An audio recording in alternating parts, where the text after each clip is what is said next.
Hello friends, कैसे हो सब। मैं केमिस्ट्री गुरु केमिस्ट्री क्लास में आपका स्वागत करता हूं। आपने पिछले हमारे वीडियो में देखा था अयस्कों का सांद्रण एवं उनकी विधियों में आपने देखा था फेन उत्प्लवन विधि को, गुरुत्व पृथक्करण विधि को और चुंबकीय पृथक्करण विधि को। आज हम देखेंगे अयस्कों का निष्कर्षण, यानी कि अयस्क से धातु का निष्कर्षण। ओके, तो धातु हमारा क्या होता है कि निष्कर्षण क्या होता है कि सांद्रित अयस्क से धातु को मुक्त अवस्था में लाने की प्रक्रिया को क्या हम लोग कहते हैं, अयस्कों का निष्कर्षण कहते हैं। या सांद्रित अयस्क से धातु को मुक्त अवस्था में प्राप्त करने की क्रिया को कहते हैं निष्कर्षण। अब निष्कर्षण के लिए बाबू दो पद निम्नलिखित है, दो प्रकार से किया जाता है। एक होता है क्या कि डायरेक्टली अयस्क से धातु की ऑक्साइड में परिवर्तित करना। फर्स्ट स्टेप क्या होता है, अयस्क से उसके ऑक्साइड में परिवर्तित करना। और सेकेंड स्टेप होता है क्या कि अब उसके ऑक्साइड से पुनः धातु में क्या करना, परिवर्तित करना। अब हम इसमें अगर फर्स्ट स्टेप देखते हैं, अयस्क से धातु के ऑक्साइड में परिवर्तित करना, तो इसमें भी दो प्रोसेस होता है। ये आप दो प्रोसेस से कर सकते हैं। तो फर्स्ट प्रोसेस क्या होता है हमारा निस्तापन, और सेकेंड विधि होता है क्या जारण। यानी कि आप निस्तापन द्वारा भी क्या अयस्क से ऑक्साइड में परिवर्तित कर सकते हैं और जारण के द्वारा भी कर सकते हैं। अब देखते हैं दोनों को किस प्रकार से हम क्या अयस्क से ऑक्साइड में परिवर्तित करते हैं। अब हम लोग देखेंगे क्या निस्तापन। तो निस्तापन क्या होता है, निस्तापन वह प्रक्रिया है जिसमें अयस्क को निस्तापन वह प्रक्रिया है जिसमें अयस्क को उसके द्रवणांक के नीचे, द्रवणांक क्या होता है जहाँ पर वह क्या होता है पिघलना प्रारंभ कर देता है। तो क्या होता है कि वह प्रक्रिया जिसमें अयस्क को उसके द्रवणांक के नीचे वायु की अनुपस्थिति में, यानी कि जहाँ पर हवा उपस्थित नहीं हो, क्या वह प्रक्रिया जिसमें अयस्क को उसके द्रवणांक के नीचे वायु की अनुपस्थिति में रखकर उसके ऑक्साइड में परिवर्तित किया जाता है, तो इसे ही हम लोग क्या कहते हैं निस्तापन कहते हैं। और दूसरा प्रोसेस होता है हमारा जारण। तो जारण क्या होता है, वह प्रक्रिया जिसमें अयस्क को उसके द्रवणांक के नीचे वायु की उपस्थिति में, देखो उसमें था वायु की अनुपस्थिति में, लेकिन इसमें क्या है वायु की उपस्थिति में, देखो लिखे भी हैं वायु की उपस्थिति में रखकर उसके ऑक्साइड में परिवर्तित किया जाता है। परिवर्तन करना है फिर परिवर्तित किया जाता है, जिसे हम लोग क्या कहते हैं जारण करते हैं। अब होता है क्या कि हम तो क्या किए कि अयस्क से उसके ऑक्साइड में बदल लिए, लेकिन अब क्या करेंगे ऑक्साइड से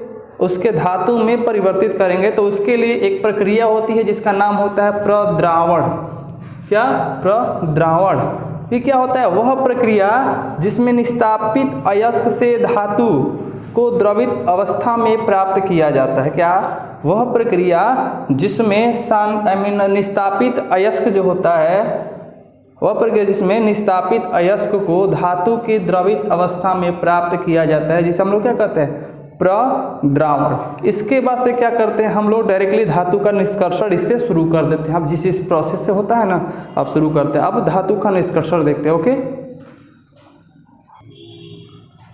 अब हम देखेंगे कुछ प्रमुख धातुओं के निष्कर्षण। इसमें सबसे पहले हम लोग देखते हैं एल्युमिनियम का। एल्युमिनियम जिसका संकेत होता है Al, परमाणु क्रमांक होता है इसका 13 और इलेक्ट्रॉनिक विन्यास 1s2, 2s2, 2p6, 3s2, 3p1, यानी यह p ब्लॉक का तत्व होता है।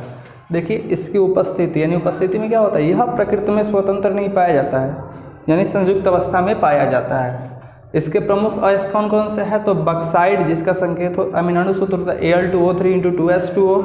सेकेंड होता है कोरंडम जिसका होता है Al2O3, और थर्ड होता है क्रायोलाइट जिसका होता है क्या 3NaF Al ओके, अब इसका देखेंगे किस प्रकार से इसका निष्कर्षण किया जाता है। ओके,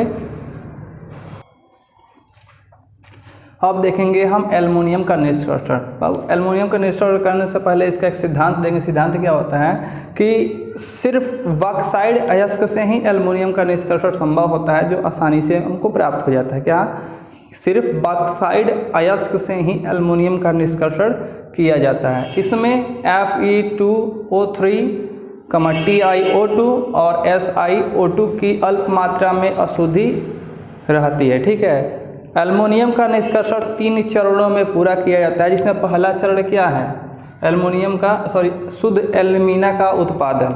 बॉक्साइड से क्या करते हैं हम लोग, शुद्ध एल्यूमिना का उत्पादन करते हैं। उसके लिए क्या करते हैं कि बॉक्साइड अयस्क को चूने की उपस्थिति में, क्या, बॉक्साइड अयस्क को चूने की उपस्थिति में सोडियम कार्बोनेट के साथ गर्म किया जाता है। क्या, बॉक्साइड अयस्क को चूने की उपस्थिति में सोडियम कार्बोनेट के साथ गर्म किया जाता है, जिसके फलस्वरूप सोडियम एल्यूमिनेट बनता है। क्या बनता है, सोडियम एल्यूमिनेट बनता है। इसका हम रिएक्शन लिख देंगे Al2O3 प्लस NaNO3, यानी ये होता है आपका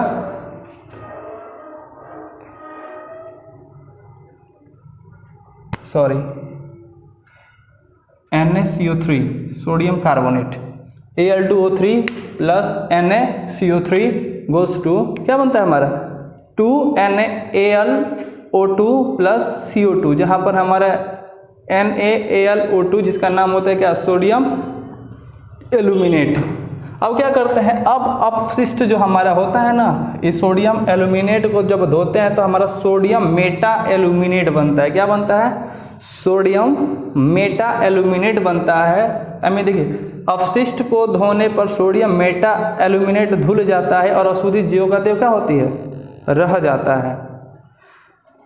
अब जल को छानकर उसमें CO2 गैस प्रवाहित करता है। हमने क्या देखा शुरू से कि जब बॉक्साइड अयस्क को चूने की उपस्थिति में सोडियम कार्बोनेट के साथ गर्म किया जाता था तो सोडियम एल्यूमिनेट बनता था। अब उसको क्या कहते हैं, अब अपशिष्ट को धोने पर सोडियम एल्यूमिनेट धुल जाता है और अशुद्धि ज्यों का त्यों रह जाता है। जल को छानकर उसमें CO2 गैस प्रवाहित करते हैं, जिसके फलस्वरूप एल्यूमिना हमको प्राप्त होता है। जिसे देखिए 2NaAlO2 plus 3H2O plus CO2 goes to AlOH का होल थ्राइस प्लस Na2O3। फिर हम क्या किए, जो हमारा एल्यूमिनेट था जो क्या किए 2AlOH का whole thrice goes to 2AlO3 plus 3H2, जो हमारा Al2O3 शुद्ध एल्यूमिनेट हमको क्या हो रहा है, अब प्राप्त हो रहा है। अब यहाँ से क्या करेंगे, इसका अगला चरण देखते हैं क्या होता है इस अगले चरण में। एल्युमिनियम का निष्कर्षण। एल्युमिनियम के निष्कर्षण के लिए सबसे पहले इसका सिद्धांत देखते हैं। इसमें क्या होता है कि सिर्फ बॉक्साइड अयस्क से ही एल्युमिनियम का निष्कर्षण संभव होता है। इसमें Fe2O3, TiO2 और SiO2 की अल्प मात्रा में अशुद्धि मौजूद होती है। अब एल्युमिनियम का निष्कर्षण 3 चरणों में पूरा होता है। पहला चरण होता है शुद्ध एल्यूमिना की प्राप्ति। क्या होता है, शुद्ध एल्यूमिना की प्राप्ति। इसके लिए क्या करते हैं, बॉक्साइड को चूने की उपस्थिति में, किसकी उपस्थिति में, चूने की उपस्थिति में सोडियम कार्बोनेट के साथ गर्म करते हैं तो सोडियम एल्यूमिनेट, यानी कह सकते हैं उसको सोडियम मेटा एल्यूमिनेट प्राप्त होता है। अब क्या करते हैं, सोडियम मेटा एल्यूमिनेट जो होता है, अपशिष्ट जो बचता है उसको सोडियम धोने पर सोडियम मेटा एल्यूमिनेट उसमें धुल जाता है, यानी कि उसमें क्या होता है, राउंड घुल जाता है और अशुद्धि ज्यों का त्यों रह जाती है। अब क्या करते हैं, जल को छान लेते हैं और उसमें CO2 गैस प्रवाहित करते हैं। CO2 गैस प्रवाहित करने के फलस्वरूप क्या होता है, हमारा शुद्ध एल्यूमिना प्राप्त होता है। इसके आगे नेक्स्ट देखते हैं, पहले इसको लिख लीजिए।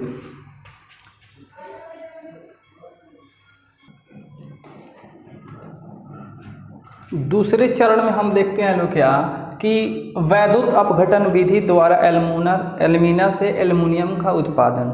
वैद्युत अपघटन विधि की क्रिया में हम क्या करते हैं कि एक लोहे का बर्तन लिया जाता है, इसके अंदर ग्रेफाइट, इसके अंदर कार्बन का स्तर यानी लेयर नीचे से क्या करिए चढ़ा दिया जाता है, जो क्या करता है, मेरा कैथोड का कार्य करता है। ठीक है, एवं एनोड के रूप में हम ग्रेफाइट के 2 छड़ का प्रयोग करते हैं और इन दोनों का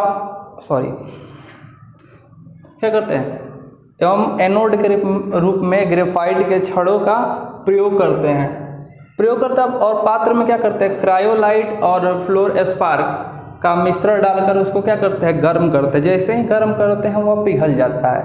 पिघल जाने के बाद क्या करते हैं, उसमें शुद्ध एल्यूमिना डालते हैं और उसका टेम्परेचर 1175 से लेकर 1225 केल्विन तक कर दिया जाता है, जिससे क्या होता है कि धीरे धीरे कैथोड पर एल्युमिनियम मुक्त होने लगता है और जम जाता है। फिर क्या करते हैं कि पात्र के पेंदी में छेद करते हैं और छेद करके हम एल्युमिनियम को निकाल लेते हैं। निकालने के बाद से इसका शुद्धिकरण किया जाता है। देखते हैं शुद्धिकरण इसका किस प्रकार से किया जाता है। पहले इसको लिख लीजिए, फिर शुद्धिकरण भी देख लेते हैं। ओके,